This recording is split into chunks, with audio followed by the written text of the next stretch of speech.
Hi friends, ഇടത്തിലേക്ക് എല്ലാവർക്കും സ്വാഗതം. വിനിതയാണ്. ഞാൻ ഇന്നൊരു താളും ഉണക്കച്ചെമ്മീനും കൂടെ ഉള്ളൊരു തീയൽ വെക്കുകയാണ്. അത് നിങ്ങൾക്ക് കാണിച്ചു തരാമെന്നല്ല, ഞാൻ ഉണ്ടാക്കി വെച്ചിട്ടുണ്ട്. അപ്പോൾ ഞാൻ ഓഫീസിലേക്ക് പോകാൻ വേണ്ടി റെഡി ആയിട്ടാണ് ഇതിൻ്റെ ഇൻട്രോ എടുക്കുന്നത്. അപ്പം കറി ഞാൻ വെച്ചിട്ടുണ്ട്. അതിൻ്റെ വീഡിയോ ഇപ്പോൾ നിങ്ങളൊന്ന് കണ്ടു നോക്കൂ. ഇതെല്ലാവരും ചെയ്ത് നോക്കണം. റെസിപ്പീസൊക്കെ ഇഷ്ടപ്പെടുന്നുണ്ടെങ്കിൽ എല്ലാവരും ചാനലൊന്ന് സബ്സ്ക്രൈബ് ചെയ്തിട്ട് സപ്പോർട്ട് ചെയ്യുക. കൂടുതൽ ആളുകൾക്കൊന്ന് ഷെയർ ചെയ്ത് കൊടുക്കുക കേട്ടോ. എല്ലാ റെസിപ്പീസൊന്ന് കണ്ടു നോക്കും. നമുക്കിനി അടുത്ത വീഡിയോയിൽ കാണാം. Okay, thank you. ഇപ്പം നമ്മളിന്ന് ഉണ്ടാക്കാൻ പോണ കറി ഇതാ താളും ഈ ഉണക്കച്ചെമ്മീനും കൂടി ഒരു തീയൽ വെക്കുകയാണ് കേട്ടോ. അപ്പം അതിന് വേണ്ട സാധനങ്ങൾ ഞാൻ കാണിച്ചു തരാം. ഒരു ചെറിയ സവാളയുടെ കഷ്ണം, ഇവിടെ ചെറിയുള്ളി എൻ്റെ അടുത്ത് കുറച്ച് കുറവായതുകൊണ്ടേ ചെറിയൊരു സവാളയുടെ കഷ്ണം അരിഞ്ഞിട്ടുണ്ട്. ബാക്കി കുറച്ച് ചെറിയുള്ളി, ഒരു 2 അല്ലി വെളുത്തുള്ളി, കുറച്ച് നാളികേരം വറുത്തരച്ചിട്ട് തീയൽ വെക്കുക. അതിന് വേണ്ടിയിട്ടാണ്. താളെടുത്ത് ഞാൻ ശരിയാക്കുമ്പോൾ കാണിച്ചു തരാം നിങ്ങൾക്ക്. ഇനി മാറിപ്പോകണ്ട വെച്ചിട്ട് എടുത്ത് വെച്ചിരിക്കുകയാണ് കേട്ടോ. ഇത് നമുക്കൊന്ന് കഴുകിയിട്ട് വറുത്തെടുക്കണം. നാളികേരം നമ്മളിനി വറുത്തെടുക്കുക വേണ്ടത്.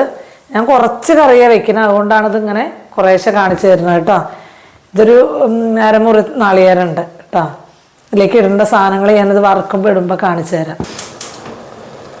നമ്മൾ ചീനച്ചട്ടി അടുപ്പത്ത് വയ്ക്കുകയാണ്. ഇൻഡാലിയത്തിൻ്റെ ഒരു ചീനച്ചട്ടിയാണ് അടുപ്പത്ത് വയ്ക്കുകയാണ്. ഇത് ചെമ്മീൻ നല്ലോണം കഴുകി കൊണ്ടുവരികയാണ് കേട്ടോ. എന്നിട്ട് വേണം ഇത് വറുത്തെടുക്കാൻ. ഉണക്കച്ചെമ്മീൻ നമ്മൾ വറുത്തിട്ടാണ് കറിയിലൊക്കെ ഉപയോഗിക്കുക കേട്ടോ. അപ്പോൾ ഇതൊന്ന് ചൂടായിട്ട് നമുക്കിത് വറുത്തെടുക്കാം.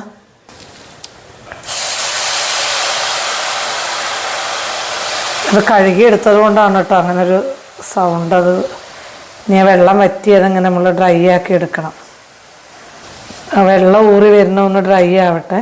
നമുക്കിപ്പോൾ ചെമ്മീൻ അവിടെ അങ്ങനെ മൂക്കണ നേരം കൊണ്ട് നമുക്ക് താള് റെഡിയാക്കാം. താളി നേരത്തെ നിങ്ങൾ കാണിക്കാൻ വേണ്ടിയിട്ട് എടുത്തങ്ങനെ ഒരുമിച്ച് വെച്ചതായിരുന്നു. ഇപ്പം മുറിച്ചു എൻ്റെ നടുക്കൂടെ. നമ്മളതിൻ്റെ സ്കിന്ന് ഇത് അങ്ങനെ അങ്ങോട്ട് വലിച്ചങ്ങോട്ട് പോന്ന് കിട്ടും.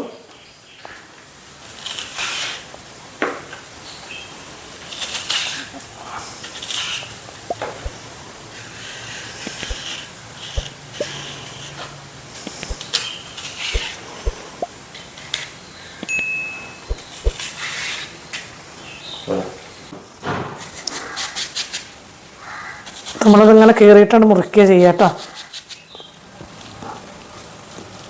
അങ്ങനെ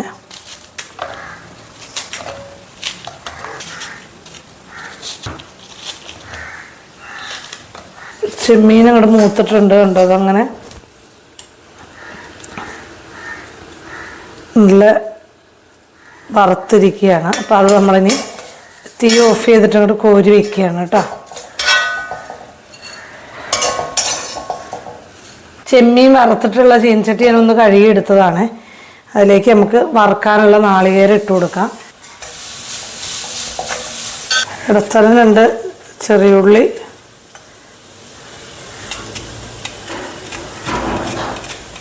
വലിയ 2 വെളുത്തുള്ളിയാണ്. ഉറുക്കി വെച്ചിരിക്കുന്നതുകൊണ്ട് കുറേ ഉള്ള പോലെ തോന്നുന്നു, അധികം ഇല്ല.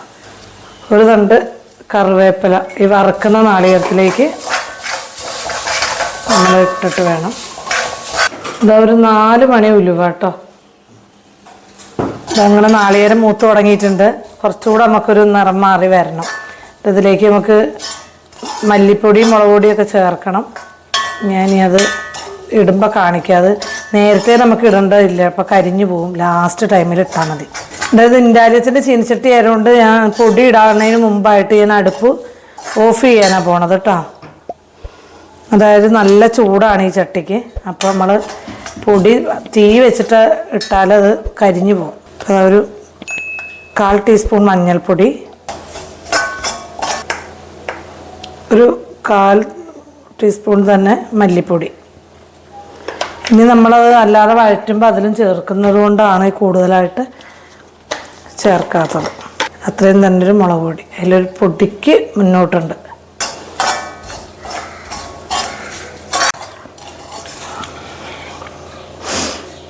ഞാനിതൊരു പ്ലേറ്റിലേക്ക് മാറ്റുകയാണ്. ഇതൊന്ന് തണുത്തിട്ട് വേണം നമുക്ക് അരച്ചുകൊണ്ട് വരാൻ. ചൂടോടെ നമുക്ക് അരച്ചിട്ടുണ്ടെങ്കിൽ മിക്സിയുടെ ജാറ് കേടുവരും. ഒന്ന് തണുക്കട്ടെ. ആ നേരം നമുക്ക് സമയം വെറുതെ കളയൊന്നും വേണ്ട. ആ സമയത്ത് നമുക്ക്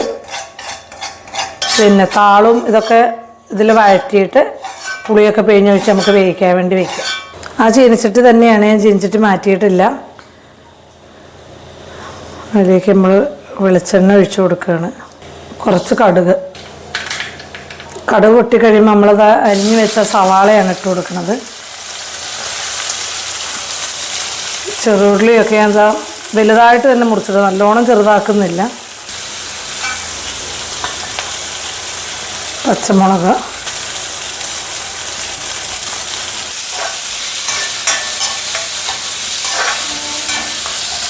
അതിലേക്ക് നമ്മുടെ താളൂടെ ചേർത്ത് കൊടുക്കുകയാണ്.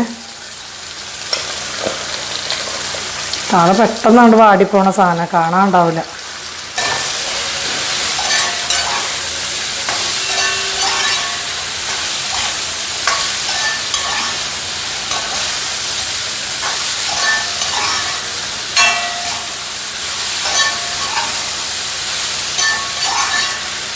ഒരു തുള്ളി മഞ്ഞൾപ്പൊടി നമുക്ക് അതിലേക്ക് ചേർത്ത് കൊടുക്കാം. ഒരു കറിവേപ്പില ചെറുത്,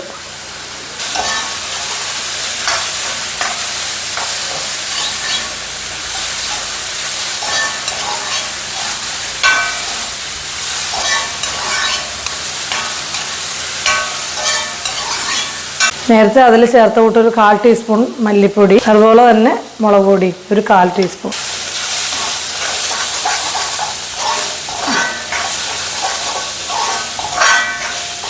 ഇനി ഇതിലേക്ക് നമ്മൾ കുറച്ച് പിഴുപുളി പറഞ്ഞാൽ നമ്മുടെ സാധാരണ പുളിയില്ലേ, വാളംപുളി, അതിവിടെയൊക്കെ ഞാൻ കുറച്ച് വെള്ളത്തിലിട്ട് വെച്ചിട്ടുണ്ടായിരുന്നു, സോക്ക് ചെയ്ത് വെച്ചതാണ്. അത് കുറച്ച് ഒഴിച്ചു കൊടുക്കുക.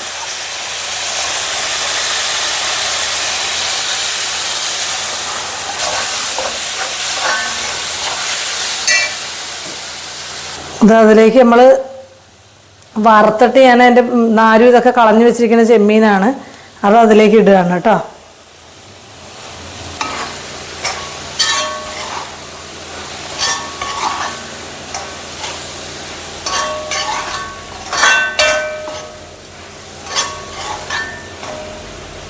ഇതിലേക്ക് തിളപ്പിച്ചാറിയ വെള്ളമാണ്, അത് നല്ലോണം അറിയതല്ല. അത് കുറച്ച് ഒഴിച്ചു കൊടുക്കുക. ഇനി അതവിടെ കിടന്ന് വേവട്ടെ. ഇനി നമുക്ക് തേങ്ങ വറുത്തരച്ച് കൊണ്ടുവന്നിട്ട് ഇതിലേക്ക് ചേർത്ത് കൊടുക്കണം. ഇതൊന്ന് കിടന്ന് വേവട്ടെ. ഇതിലേക്ക് നമുക്ക് തുള്ളി ഉപ്പിട്ട് കൊടുക്കാം, കുറച്ച് ഉപ്പ് കേട്ടോ. നമ്മൾ അരച്ച് കൊണ്ടുവന്നിട്ടുണ്ട്. ഞാൻ ചെറിയ ജാറിൽ ഇങ്ങനെ വെള്ളം തൊടാതെയൊക്കെ അരക്കിയായിരുന്നു. സമയത്ത് എൻ്റെ ജാറിൻ്റെ അടിഭാഗം എന്തോ പറ്റി പൊട്ടിപ്പോയി. ഇപ്പം ഞാൻ വലുതിലേക്ക് മാറ്റി. പിന്നെ ഇതിൽ അരയണമെങ്കിൽ കുറച്ച് വെള്ളം ചേർത്തു. ഇത് വെള്ളം ചേർക്കാതെ ചേർത്തിട്ട് ഉണ്ടാക്കണം. ഇപ്പോൾ ഇത്തിരി കൂടെ ഡാർക്ക് കളറും ആവും, ഇത്തിരി കൂടി രുചിയാണ്. വെള്ളം ചേർക്കുമ്പോൾ അത്ര വലിയ ഒരു ടേസ്റ്റ് കുറവാണ്. പിന്നെ കുഴപ്പമില്ല, ഞാൻ ഒഴിച്ചു കറി പോലെ ആയതുകൊണ്ട് അതങ്ങനെ ചേർത്തിട്ട് മിക്സ് ചെയ്യും. പിന്നെ ജാറിൻ്റെ ഉള്ളുഭാഗം കഴുകിയിട്ട് ഞാൻ അതും കൂടെ ഇതിൽ ചേർക്കുന്നുണ്ട്. ഞാൻ ചേർത്തിട്ട് കാണിക്കാം. തിളച്ച് നല്ല ചുറ്റിനും എണ്ണയൊക്കെ പൊങ്ങിയിട്ടുണ്ട്. നമ്മൾ കറി വെക്കുമ്പോൾ തന്നെ കടുവറുത്തൊക്കെ ഇട്ടതുകൊണ്ട് ഇനിയൊരു കടുവറുക്കലൊന്നുമില്ല. ഇതിൻ്റെ മുകളിലേക്ക് ഞാൻ കറിവേപ്പിലയും തൂവിയിട്ട് ഇത് ഓഫ് ചെയ്യുക കേട്ടോ. ഇനി വിളമ്പൊന്നും ഞാൻ എടുക്കുന്നൊന്നുമില്ല. അത് ഞങ്ങൾ ഉപ്പും പുളിയൊക്കെ നോക്കി എല്ലാം പാകമാണ്. എല്ലാവരും അവരവരുടെ ഇഷ്ടത്തിനനുസരിച്ച് പുളി ഉപ്പും ഒക്കെ ചേർക്കണം. അപ്പം എല്ലാ വീട്ടിലും ഓരോ പാകമാണ്, അതാ ഞാൻ പറയണേ. അപ്പോൾ കറിവേപ്പില അങ്ങനെ തൂകി തീ ഓഫ് ചെയ്യുകയാണ് കേട്ടോ. ഞാൻ നന്നായിട്ടാണ് അമർത്തിയിട്ടല്ല ഇത് അടച്ച് വയ്ക്കണേ. ഇതങ്ങനെ ഒരു പാതി ഒരു 5 മിനിറ്റ് കഴിഞ്ഞിട്ട് ഒന്ന് ആറി കഴിയുമ്പോഴേ ശരിക്കും അടച്ച് വയ്ക്കുള്ളൂ. ഓക്കെ, അപ്പോൾ എല്ലാവരും ഈ കറിയൊക്കെ ഒന്ന് വെച്ച് നോക്കണം. ഓക്കെ.